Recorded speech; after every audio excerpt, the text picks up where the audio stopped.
Man, it's real talk.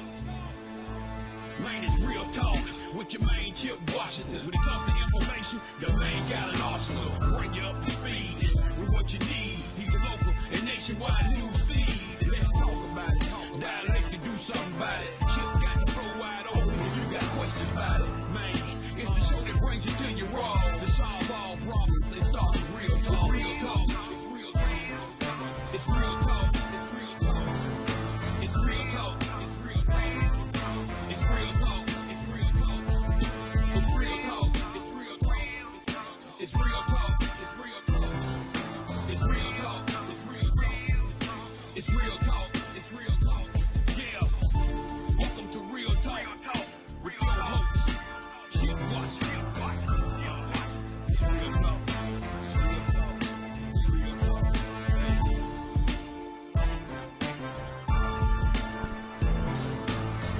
Oh, man. Man. Well, hey there. Chip here on this Monday evening, and I tell you, oh, my God. Hold on. I don't know who's calling me here. So we're just going to decline that. How about that? Boy, I tell you, catch you live here, and all kind of things go on. But anyway, I'm Chip. It is great to be here with you this evening, and hopefully you have had a good day, because I'm going to tell you something, boy, I've had quite a day indeed. It really has been a Monday. But anyway, we're all here and feeling good, and, you know, hopefully we can drop a little knowledge on you tonight, and hopefully makes you feel like you learned something after the show is over. Welcome to Real Talk on this Monday. I believe it is the 17th, I think it is, of the month of August. And so I am here, and I'm Chip, by the way. You know who you are. Glad to be here on this day. And things are just popping and everything else going on here. But that's okay. We're going to make it through. I think we have a good show for you this evening. We are going to deal with some higher education issues. We have the president of Christian Brothers University, Jack Shannon. President Shannon is going to be with us shortly to talk about the first day of school at CBU. And yes, they do have students on campus. So we'll talk to him about how all this went. And I heard earlier today he was cautiously optimistic, as is many of those folks as well. Dr. David Rudd was supposed to be on tonight, but he called me a little while ago and said that he had an emergency meeting with college presidents around the country to talk about the issue of, are we going to have football or are we not going to have football? And that's a whole nother, so that's they haven't decided yet in that division, but there's a lot to talk about there. And he said, he apologized, but he said, I'll probably be on the phone till, 8 or 9 o'clock tonight easy.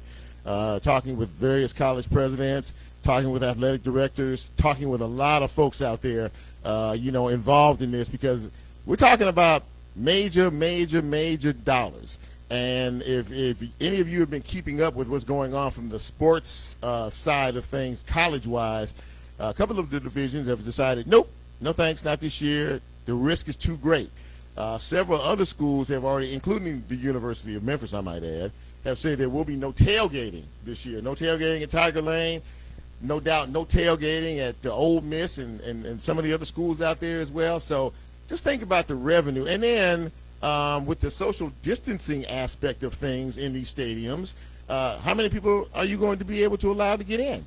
So, yeah, big, major decisions are taking place each and every day. We are also going to have Dr. Bruce Randolph. Dr. Bruce Randolph is the health officer for the Shelby County Health Department, and he is the one that kind of steers the directives that the city and the county go by. And he's also been involved in conversations with some of these local schools in terms of sports. Should we or shouldn't we? Should we push it back to spring of next year? Lots and lots of decisions. So Dr. Bruce will be with us shortly as well. And we're going to wrap it all up with County Commissioner Mickell Lowery. He will join me in the second half hour of the show. He sort of launched a grant program last week. He announced it. basically for small businesses, for close contact businesses. Fellas, get our hair cut, the barbershops, and then the ladies with the nail salons, the beauty salons, and things like that. They've offered a chance for you to get $2,000 because many of those facilities suffered greatly from economic loss, being closed, and some of them, are still dealing with some problems. But this is the grant program, and so you can go on the county website and find out how you can qualify. They have $1 million pot there, and $2,000 per business if you qualify. So that's a good thing. So Mickell will talk about that and other county commission business as well. On this day in particular, we're still talking about the virus that has killed over 170,000 people in this country, headed for 200,000, and the way the numbers are escalating every day, we are seeing over 1,000 deaths in this country. We have seen that for like 23 or 24 days in a row, and still outbreaks all over the place. Everybody's out there. We got the schools have just started. And by the way, the University of North Carolina has closed school. Why? Because 130 people have tested positive for the coronavirus. 1 week. 130 students, mixed in some faculty as well. Several schools in Georgia have closed down as well after literally being open for days. I just want to know by a show of hands, and I see Crystal on here, I see Keith on here, I see Mandrell. Thank you all for checking in. Appreciate it. By a show of hands, how many think that this is a real thing? Or how many of you think that this is not a real thing? Just by a show of hands, raise your hands. I just want to know, because it's real. Now, we're dealing with schools here locally. The University of Memphis opened the campus back to students today in a few classes. The Christian Brothers University back on campus today, some classes. Like I said, we'll be talking to their president here in a few minutes. And Collierville went back to school. Germantown went back to school. So it remains to be seen what's going to happen on the back end. And yes, one more time, young people can contract the virus and spread this virus. Keith has raised his hand. See, everybody said, this is a very, very real thing, and I'm not joking about it, but there are still some people out here, even with everything that happens day after day after day, think that this is some kind of joke and this is not real and this is a conspiracy theory. For God's sakes, I don't know what it's going to take for us to wake up. I really don't. But we'll see what happens with these schools. Inevitably there's going to be some cases, more cases popping up here and there. And remember this, when you go to school, you send your child to school. You don't know who they're going to be touching, another child, and you don't know where they've been. And then you take all this stuff home. And then, hug mama, hug daddy, high five, the whole 9 yards. And then there you go. I don't wish sickness and illness or death on anyone. Trust me on that. But you know what? You make your own choices in life, and you have to live with the choices that you make. In other news, I was looking at some of the counties here who are dealing with some really high cases of the coronavirus. Haywood County, the COVID-19 cases are accelerating, and that is in particular Brownsville, around Haywood County, in that area around there. They can't even agree on whether or not to do a mask mandate. In a little small county like Haywood County, they can't even agree. But they do agree on one thing. They need more guidance and leadership from the governor's office in Nashville. We have seen 25,000, let me say it again, over 25,000 cases of the virus in Shelby County. Yeah, it's a lot. So, again, that's something that's going to be with us for a while. It's not going anywhere anytime soon, so deal with the new normal, wear your mask, social distance, wash your hands as many times as you can during the day. These things do tend to try to help. So we'll see what happens as things move along. In other news, a very, very bad and violent weekend here in the city once again. Lots of deaths, lots of shootings, we're way above where we were last year from the perspective of violence. It's tough out here for real. And So, I mean, our hearts and prayers go out to those who have been affected by this type of crime and by what's going on out on these streets, because it is really, really tough out here, and it's a little scary too. I'm sure many of you heard about Boo Mitchell, the music engineer, famous family, Royal Studios. His son was attacked and shot over the weekend by his girlfriend's ex-boyfriend, who was laying in wait for them to come home. And when they did, he shot Boo's son, and he's we just got to pray for him. I don't know what the situation is going to be there. Shot him in the back, and just beat him as well. This is where we are. I mean, this is a very, and I've said this before, and I don't really care whether you want to hear it or not, but it needs to be said. We got to stop this. We got to stop this violence. I mean, really, I don't know what it's going to take. I just don't. But we need to stop the violence. It is becoming as big a plague as the coronavirus, and we have to stop. I don't know what it's going to take for us to stop, but we need to stop. That's for sure.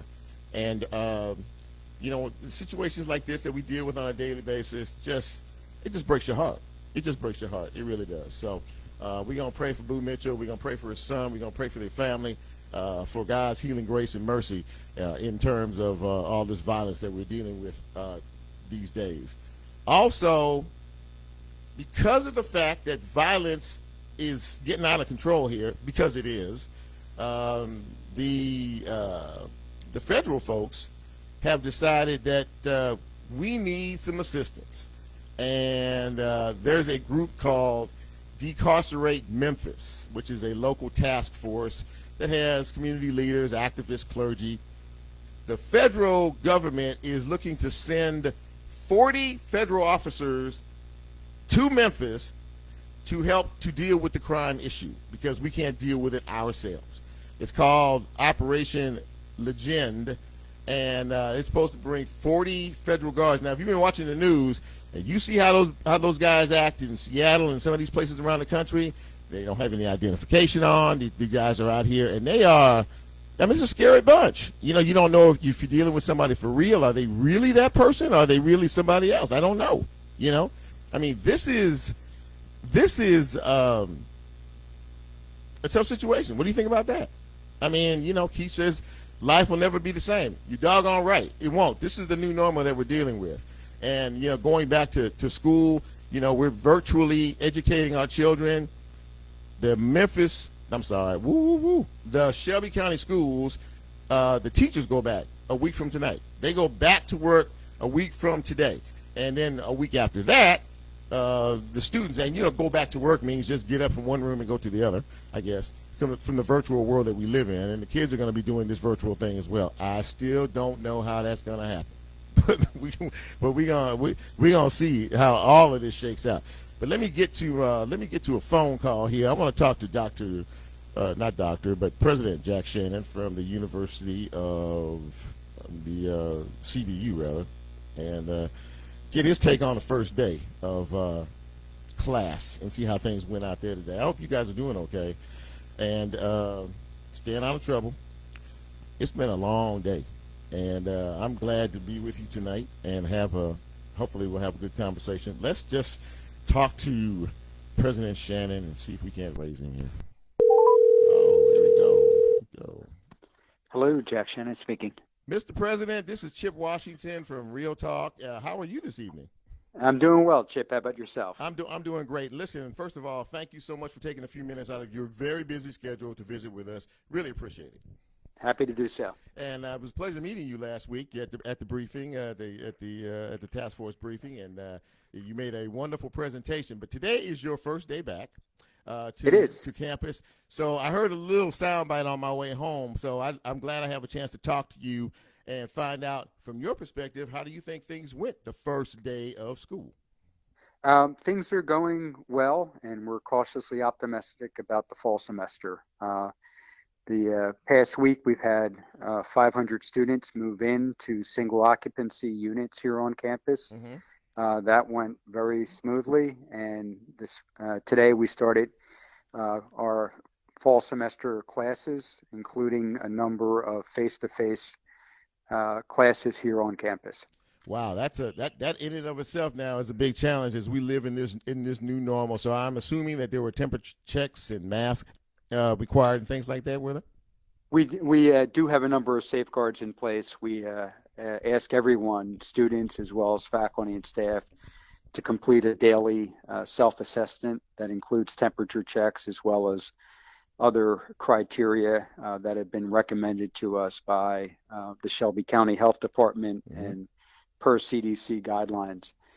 In addition, everybody here on campus is masked up as well as maintaining safe social distances, either in the classroom or in all of our public spaces as well.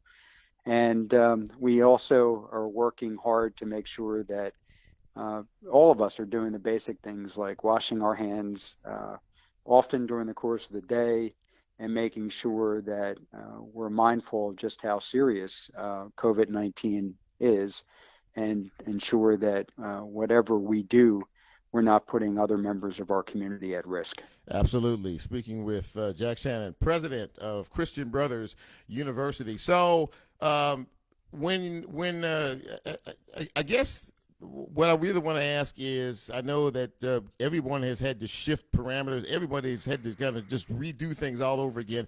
How big a challenge has this been for you to get to this point today? It's probably been the greatest challenge we've faced as a university in some time, because it's the greatest challenge that our world has been confronted with. Right. In not just decades, but nearly a century, when you talk about a pandemic of this scope and scale. We've had to rethink the way we have operated, going back to early March, when we were the first university in Memphis to make the decision to transition to remote operations. Right.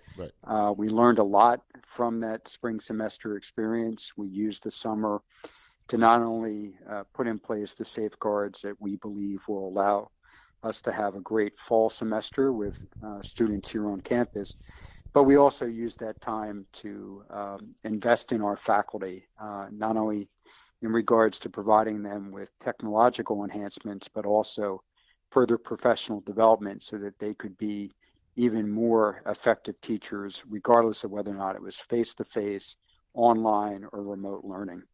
So they've obviously had to adjust to all of this in terms of like you said, and you guys are doing a hybrid, right? They are going to is it hybrid or is it every day kids are going to be in class? And how are you guys slotting on that? Yeah. What we're doing, Chip, is offering our students a variety of options. Okay. So that if a student or her or his family wish to do completely online, we are able to provide that to them. Alternatively, if they wish to have a mix of face-to-face instruction that happens here on campus, or hybrid course instruction, which includes some on-campus instruction as well as online or remote learning, they can do that as well. About 20% of our courses are being taught face-to-face this semester. About 35% are being taught strictly online, and then the remainder of the courses this fall are being taught as a hybrid model that features some in-person instruction combined with remote or online learning as well. Talk to me about the living arrangements. I know I'm sure there's some students that have come back on campus, staying on campus housing. How has that transition been in terms of how you guys are doing that these days? Yeah, we made the decision earlier in the summer that we would abide by the recommendations we were receiving from the CDC, along with Shelby County Health Department, after the leadership of the CDC came and visited here in Memphis, that we would go to a single student per bedroom model. Oh, okay. So in past semesters, we would have some double occupancy, and even some of our larger units, perhaps even triple occupancy. But we felt that that was in the best interest of our students and our overall community to have only one student per bedroom. There's a fiscal cost as a result of that for us, but we really wanted to make sure that we provided a safe environment for the students who would be living here on campus. So requires a little bit more of involvement on the part of our resident assistants and residence life staff to make sure that that model works for all of our students. But so far, students understand the gravity of the situation that we're dealing with. I was going to ask you. Have been very, very, very helpful in making sure that we maintain a safe environment. I was going to ask you, Mr. President, if you in having conversations or just kind of surveying the landscape, young people are going to be young people. I mean, this is their time of liberation and everything else. But do you see, in whether you visually see it or have conversations with these young people, that they really are starting to understand how serious this virus really is? Yeah, I think they are, Chip.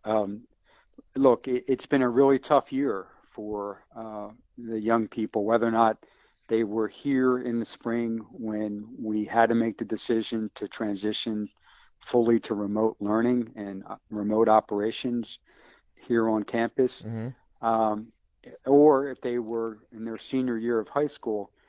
They've been cheated out of a lot of the experiences that you and I were fortunate to have when we were their age. Sure. They didn't have spring sports seasons. They didn't have a prom. They didn't have senior week. They, in many cases, didn't even have a chance to celebrate a graduation ceremony. Very true. So they know that these are very unique times.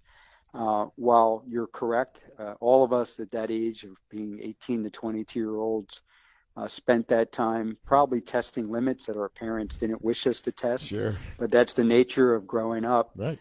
They are very mindful that these are extraordinary times in which we're living.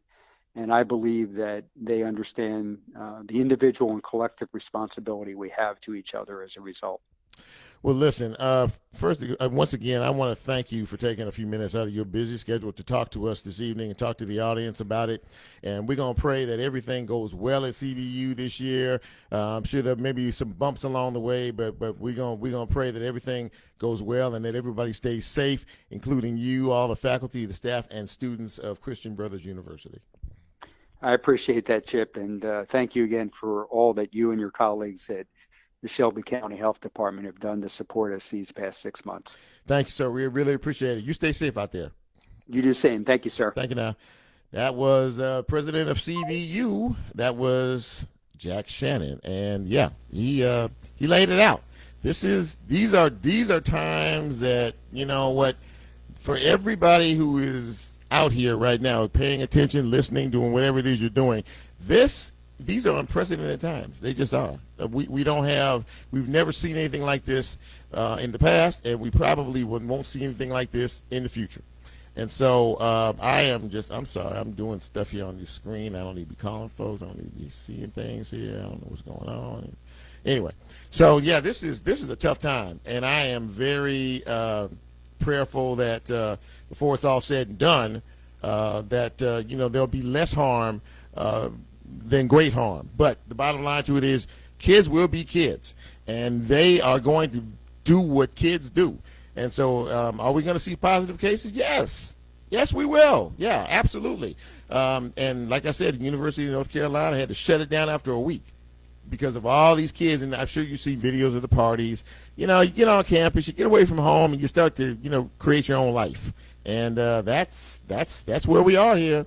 And speaking of that being safe, I'm about to call Dr. Bruce Randolph, because he is someone who he's the health department. He's the health officer of the Shelby County Health Department, and he's also counseling a lot of these schools about sports and everything else. So he's agreed to join us for a minute here.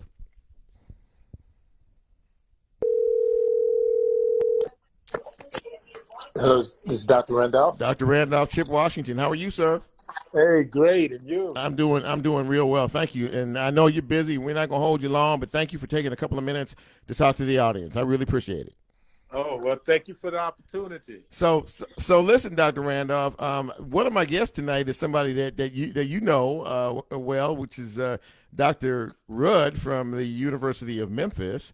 Oh, But he called me a little before the show and said, "Chip, I'm sorry, but we're going to be on an emergency phone call with some of the presidents from the other schools in this conference, and I believe the conversation is going to be about whether we are or whether we're not going to play football." He said, "I'll probably be on the phone for the next 3 hours." So I'm pretty sure that you anticipated this. I know that he has been talking with you about your thoughts and how they can pull it off, or if they can pull it off.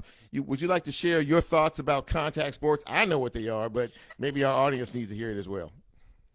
well, of course, our position is from the Shelby County Health Department is that currently we do not recommend contact sports because we do not consider them to be safe. Okay. I So think that the transmission of the virus is too high, and subsequently being involved in sports that require close contact is high risk.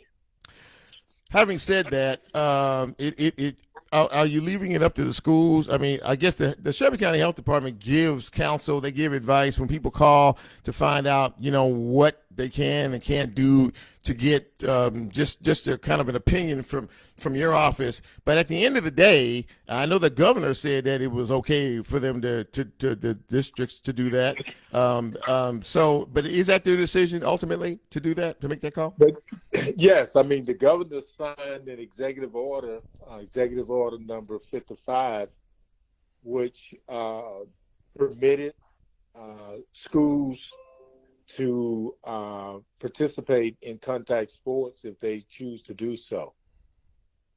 So, okay, and having said that, now, obviously, when you're talking about colleges in particular, you're talking about a whole different level of finances. You're talking about a whole different level of this is I mean, honestly, they may have to relieve staff if they can't have a season. I mean, there are really, really big decisions that need to be made. But honestly, the science clearly does not support contact sports at this time, does it? Well, yeah, I mean, of course, college and professional sports are big businesses, right? Right. So, yes, I mean, there's great economic loss that would occur if the seasons are postponed. But on the second hand, there are greater loss that can occur if people get infected and subsequently die. I mean, you can play another game another day. You can't live another life another day. So, that's the thing. And as I said the other day, just because something is legally permissible is not necessarily medically advisable. And so, yes, schools, colleges have the right to make that choice. Sure. And they would look at it and what have you. But we all need to understand, and especially the athletes. Yeah. The thing is that I hope they are being informed truthfully about what their risks are. I'm sorry. Go ahead, Dr. Brother. Go ahead. And that their eagerness and willingness to want to play is coming from a sense of really knowing the risk and accepting the risk. Now, there have been, a couple of, like 2 or 3, I think, divisions in college football that have said the risk is not worth the reward. And they have said we're gonna shut it down now, and we're gonna look at it again in the spring. I know you're a big sports guy, and I know you follow this stuff closely. Do you think, before it's all said and done, that there will be more conferences that will come to that conclusion, or what do you think? I think so. I think that especially as more athletes test positive. Mm-hmm. I think that more schools will be faced with having to decide, uh, should we take the well-being and the welfare of the athlete over the well-being and welfare of our financial status. Dr. Randolph, somebody just, I'm sorry, go ahead, sir. Go ahead. And then also, eventually, they're going to have to ask the question. Now, some conferences have looked at the data and concluded that the risk is not worth the reward. Exactly. Now, you're looking at the same data. Now, how are you coming up with a different interpretation? Well, right? That's true. And a couple of my followers here said that this is about money, which is basically what you just said. But somebody asked too, what are the school's liabilities in terms of this? Now, I would imagine that, this is a deadly virus that's going around, and I'm sure that anybody who's considering playing is going to have to sign a waiver, removing the school from all liabilities and things like that. But is there a liability? Are the schools liable for anything if they make that decision? Yeah, there's a liability. There have been reports of the colleges having the athletes sign some type of waiver, which I'm not sure how legitimate it is, whether that will stand in court or not. I would certainly advise every athlete to have a lawyer review those waivers. Okay. And see what they're really signing over. They really shouldn't sign over a waiver that would prohibit them from taking any particular course of action. Because the things to keep in mind now, there are some long-term consequences. There you go. From this infection that we really don't completely understand. Right. We already know that it appears to be affecting the heart, and that some people that even though they may recover and don't just die from it, may still have some cardiac effects. Yeah. As a result down the of road, the infection, sure. Not to mention kidneys, lungs, and other problems. So, these kids hopefully are not signing away their rights to medical care, their rights to even compensation if they happen to get infected as a result of participating in these athletic events. Wow. Yeah, you really broke it down, and all these are questions I think that really people need to ask themselves, not just the athletes, but their parents, their family members. I mean, this is, as someone said, this is money versus life. I mean, literally, the campuses are banking on these young kids to fill the stands so they can, fill the coffers of the school. But I mean, we're talking about something that like you just said, that could last far beyond anybody's college playing days in terms of health. Yeah, and what this really points out, Chip, and shows exactly how many people are making a living off the backs and talents of these young athletes, mm-hmm. in which majority of them are black. Right. Okay. I mean, this whole thing is showing how much money is at stake. Yeah. How much money people are making. It's really showing the level of exploitation that occurs in sports. Yeah, well, that's true too. Be truthful about it. Yeah. And again, my thing is that people have a right to choose, but I think they need to make that choice from a point of view that indicate that they are well informed. Right. So it should be a informed decision, well-informed decision. I overheard on the radio where one coach at one college is telling the athletes, "Oh, this virus ain't nothing but like a cold." See, Okay, well, yeah. and then I'm wondering to what degree they are even coercing the athletes to try to speak out about, "Oh yeah, we want to play." I mean, we don't know. Yeah, that's true. There are way too many questions than there are answers. But listen, I know you have to run because you have another call here in a little bit. But Dr. Bruce, thank you so much for breaking it. You broke it down. You broke it down and you told the truth. And if anybody was listening to this, they got it now. But thank you so much for taking some time, Dr. Bruce Randolph. And I'll talk to you soon. Oh, sure. All right. Thanks, man. All right, thank you. Take care. You too. All right. Bye.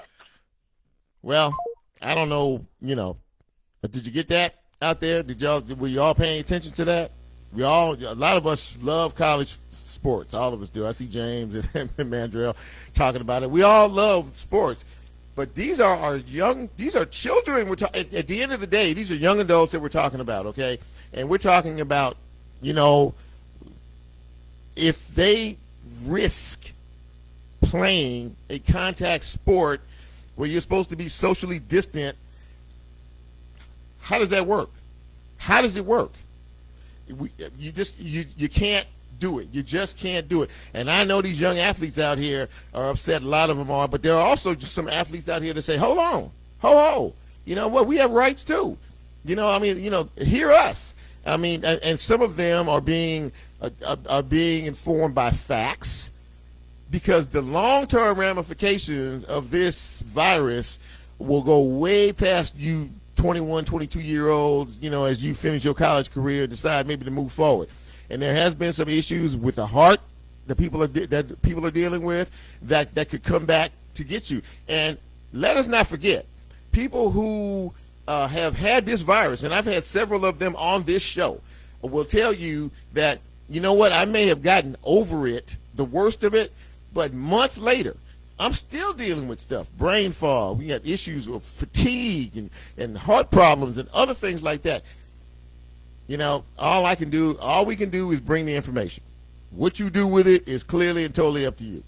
So that's the kind of stuff you need to hear, because this man is a medical professional. He's been in medical field for over 3 decades. And he's the health officer for the Shelby County Health Department. So I think he knows a little bit about what he's talking about. But we're going to shift gears here and talk about something else related to COVID, but business as well. We're going to talk to my friend here, Mr. Lowery. Hello. Mr. County Commissioner Mickell Lowery, Chip Washington from Real Talk. How are you, sir? Hey, Chip, how you doing? I'm doing great, man. Thank you for taking a few minutes to talk to us. I really appreciate it. No, not a problem. Happy to do it. Absolutely. And as I always say, when I talk to you, tell your mother and your father that Chip says hello. I will do, Chip. They doing okay? Everybody doing okay in your family? Hey, they're doing well. Everyone's doing well and staying safe and healthy. So, well, I can't complain. Amen to that. So last time I saw you, which was just a few days ago, at the task force, the press conference, the briefing, you had introduced a program to. Oh, by the way, and someone on my feeder line here said, Mandrell said, Mickell is a good brother. So there you go. You're a good brother. So. Hey, well, that's good, man. Drill and I go way back, or should I say drill? Drill. That's what I call it, man. Yeah, that's right. That's exactly right. With the Craig Mutt together, and other than my house, I think I spent more time in his house than I did in my own back in those days. There you see, we get the backstory here. I like that. This is the backstory.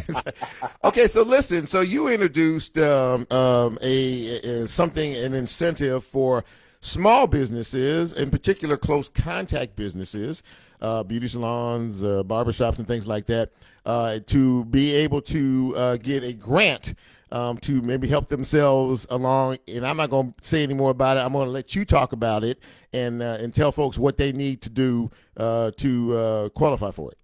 Sure. So it's called the Our Beautiful Comeback Grant, and my hat's off to the mayor. This is an initiative between Mayor Lee Harris, as well as the county commissioner, Mm-hmm. to set aside these funds to help these small businesses. Sometimes our small businesses are forgotten about, but Yeah. think about it.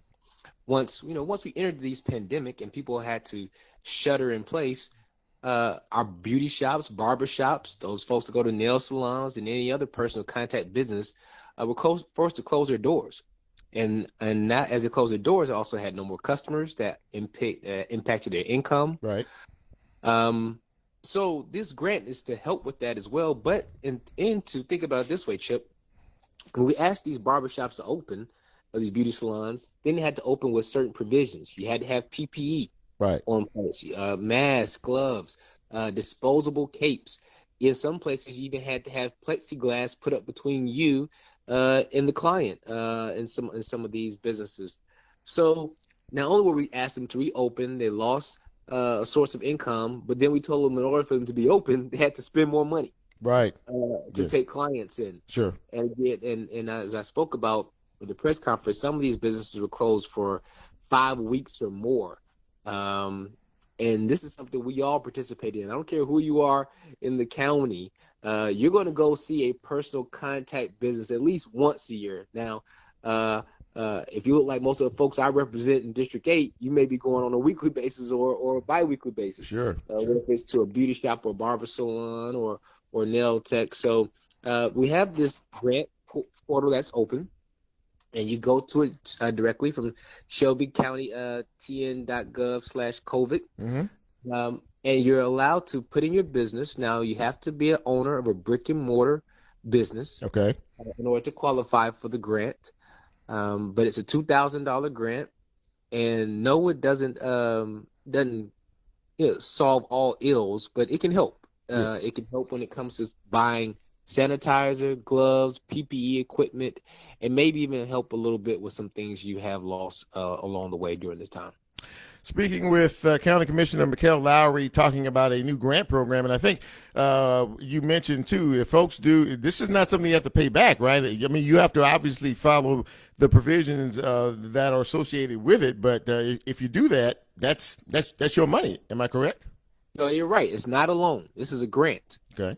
This is a grant. This is the county stepping up to do its part to support some of our smaller businesses, and it's proven that most of these businesses that are in the personal contact realm are mostly minority-owned business, Right. minority or women as well. So this is us stepping up to make sure that we're supporting those businesses. So it's a grant. It's not a loan. You don't have to repay the money. We just make sure, obviously, that you abide by the guidelines of the grant and that you are making your facility safe not only for yourself but for your customers. I don't know if you've had a chance to peek in and see what kind of a response you're getting to this. I mean, can you tell us so far what kind of response there's been to this grant program? We've got an overwhelming response Yeah. to this grant program. It's exciting at one aspect, but it's also you wish you could do more. Yeah.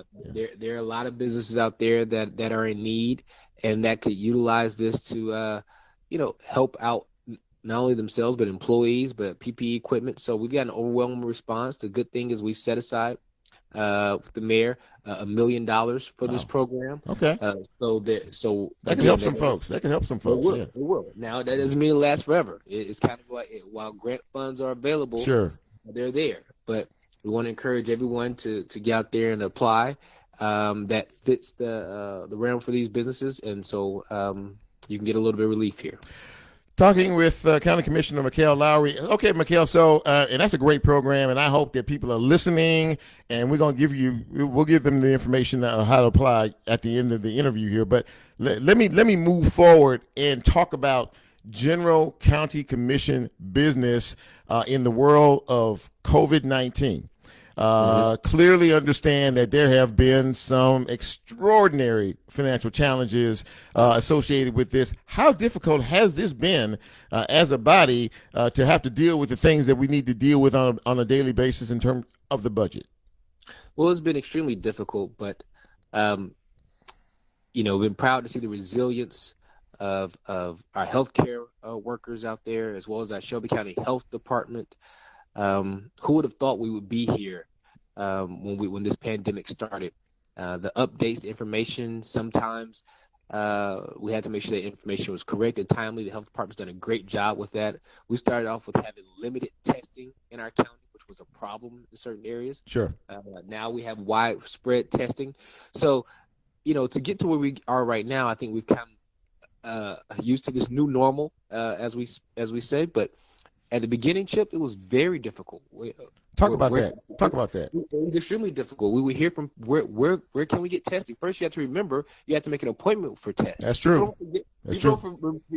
I'm glad we're not there anymore. But first, you had to show symptoms. Then you had to make an appointment, and then in some places you had to pay, and then in some communities there weren't even testing available, and so that made it extremely difficult to not only do the business of the county, do the budget time, but to make sure that we were allocating resources that could be most beneficial. And then PPE equipment. It was very expensive. Everybody, every government, every business was looking to source it. We're just like everybody else. We became a customer just like everybody else. Right. And therefore, we were getting price gouged. And so we had to understand where do we allocate our resources. And great job by our mayor's administration and health department that have been able to be proactive and efficient and get this down to a workable size from a PPE standpoint. But the beginning was very difficult, and then we were making decisions about the county's resources, which is your tax dollars. Yeah. How we spend that at the end of the day. Yeah. And we need more money. We need more resources. But Chip, the only way we can do that is by what? Taxes. Raising taxes, of course. Tax increases. Is that it? Okay, now, having said that, I mean, how viable? I know that's been part of the discussion, and it would have to be, considering we're in the middle of something we've never seen before. However, I mean, is that a realistic goal down the road? I mean, are you going to have to make the tough decisions that we're all going to have to chip in and maybe do a little bit more, or are we at that point yet? Well, I hope not, but let me tell you this. Yeah. In order to have efficient services, better services, we have to pay for it. And you can't, and there's you, myself, no one else can rely on the same budget year in and year out. Right. Something called inflation and everything else. Right. However, no one wants to make sure no one wants to raise taxes during a pandemic. People are not working, or have hours cut back, Sure, or being furloughed, sure, or whatever it may be. So you can't ask someone to raise taxes in a time like this. So no, I don't think that's a viable option. We have to do the best job we can to be efficient with our resources. And thankfully, we've gotten some relief from the COVID funds with the CARES Act, yeah, and other resources that our state representatives and our federal representatives here are fighting hard for us to make sure we get those resources in Shelby County. So that's been good. So that's offset a lot of that stuff. We still need more, could still do a whole lot more, as you know, Chip. But that's the nature of government. In order to make sure we have services, you and I have to pay for it. But that means that we have to make some tough decisions. Speaking with County Commissioner Mickell Lowery, and Mickell, speaking of that, I've had a lot of folks on this show, and I've had a lot of politicians and a lot of folks who are not afraid to vent an opinion every now and again. But from your perspective, and you sit in the seat, you're a politician now, and you're in charge of making some critical decisions. How do you think the state leadership has been in terms of this pandemic so far, honestly? Well, it could have been a lot better. Sure. It baffles me, some decisions that are made at our state level. Our demographics, our population is much different than East Tennessee and rural Tennessee. And there's no one-size-fits-all approach sure. For our state. It's just not. All the population in Tennessee, as you know, is in West Tennessee, when it's in Shelby County, Davidson County, which is Nashville. That's right.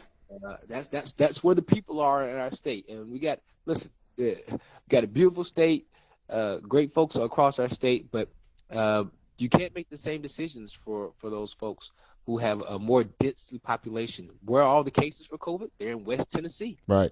Where the highly populated schools, they're in West Tennessee, Shelby County, Davidson County. So the leadership at our state could have been better. The folks that we have on a state level that are fighting for us here locally are doing the best job they can. They're fighting a uphill battle from having to fight a supermajority Sure. up there at the state level. But, not unfortunately, our state leadership has been almost similar to our U.S. leadership when it comes to this crisis and pandemic. And unfortunately, it's become politicized to where you're a Republican governor. You think you have to fall in line with the president and not mandate masks or not have certain closures. And that's unfortunate. We shouldn't be playing politics during the pandemic. Why is it that Memphis in particular always seems to be on the short end of the stick for such a highly populated area? And the further east you go, past Madison County in particular, I mean, like you said, mostly rural, and there's not a whole lot going on. The population base is I say from Davidson County back west. Why is it that Memphis seems to always be on the short end of the stick? And what is it about Memphis that the folks in Nashville, and I'm being honest with you, and the legislators just don't seem to care a whole lot about? And I'm going to say the folks, not necessarily in Nashville, that live in Nashville. No. The folks at the state staff, because I think Nashville now sees a little bit, they're now getting a little bit of what Memphis gets to a certain extent. Because their population is continuing to grow and grow and grow. Sure. And so you have more people, you need more resources, and you see the effect that has on it. But for some reason, Chip, Memphis, I'll speak about Memphis. Shelby County is not embraced like the rest of the state. Why is that? We have the largest school district. You would think. Say, hey, there are more kids going to school out there. Yeah. We have more people that live in poverty out there. What can we do to help benefit the entire state, and especially benefit the area who needs it the most? And unfortunately, I think it comes down to politics and way of life for some people. I'm not making any, I'm not making anything up by saying that most folks on the rural part of our state are different. They're in different parties, different cultures, different backgrounds, different experiences. And when people are different from you, sometimes you just don't know how to treat them with empathy and fairness. And so therefore you hold on to what you know to be true.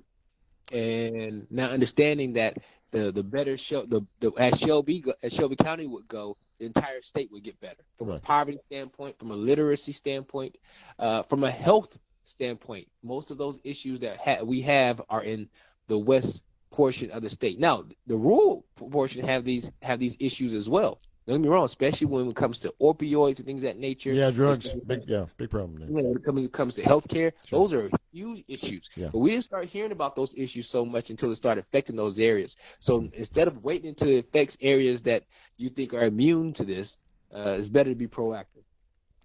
Well, listen, man. I want to thank you for being taking some time to join the Real Talk audience tonight, and for laying out that truth, because the truth is what the truth is. But at the end of the day, all we can do is pray and give you all who are making the decisions all the support that you need to be able to make this a better place. And I really appreciate you for that.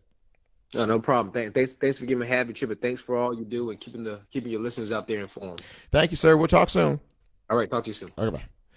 That was County Commissioner Mickell Lowery, again, laying out some truth. And, maybe you agree, maybe you don't agree. That's completely and totally on you. But, there are tough decisions that are made out here every day.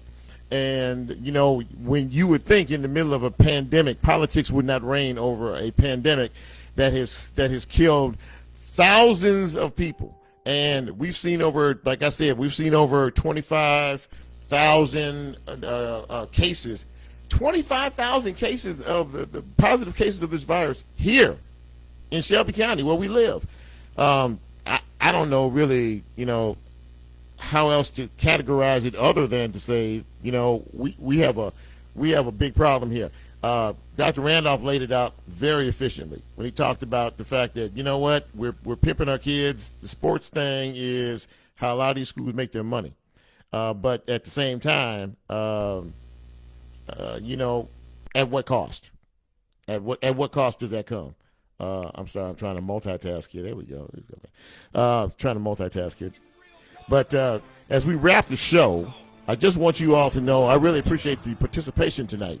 And I've always said that, we're going to get better, but we can only get better if you guys let folks know what we got going on over here on Real Talk. Because, there's time for different conversations, right? We're living in a time right now where it's tough out here. This violence has got to stop. Ladies and gentlemen, we all have a role to play in this, but we have to stand up because everything that's going on now, first of all, there's a pandemic, a health pandemic. Now there is a violence pandemic. I mean, we're picking each other off like you would shoot at a target at a fair or something. I mean, it's really, really sad. Every 10 minutes on the news that somebody's gotten shot, stabbed, or killed, or something. And ladies and gentlemen, I'm a praying man, so I'm going to pray not only for you and myself and my family, but the entire city, because that's what we need to do. And I'm going to keep banging the drum beat as long as I can bang the drum beat. As long as God gives me breath in my body to be able to do so, I'm going to continue to do so. So, listen, thank you so much for once again taking the time to visit with me. If you like what you hear and you like this show, what do I always say? Go out and tell somebody. Go out and tell somebody. I mean, really. And by the way, I'm going to have some announcements to make here pretty soon. I'm coming back to radio. I'm not going to leave this forum necessarily, but I'm coming back to radio in October. We'll be talking more about that as time moves along. Kind of excited about that. So in any event, thank you again for giving me a chance to visit with you. This is the best part of my week, Monday nights from 6 to 7 p.m. And even if I have one or two people listening, I'm still going to keep doing this show. Unless, of course, I get mad, take my bucket, and go to my room. But in the meantime, listen, be safe out there. Be very, very safe. Be careful out there as well. Stay up health-wise. Stay focused. And remember, it's not about me.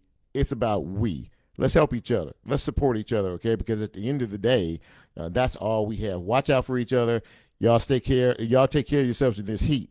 And until I see you again next time, I am Chip. I am out. Good night. Have a great week. We'll talk to you next week.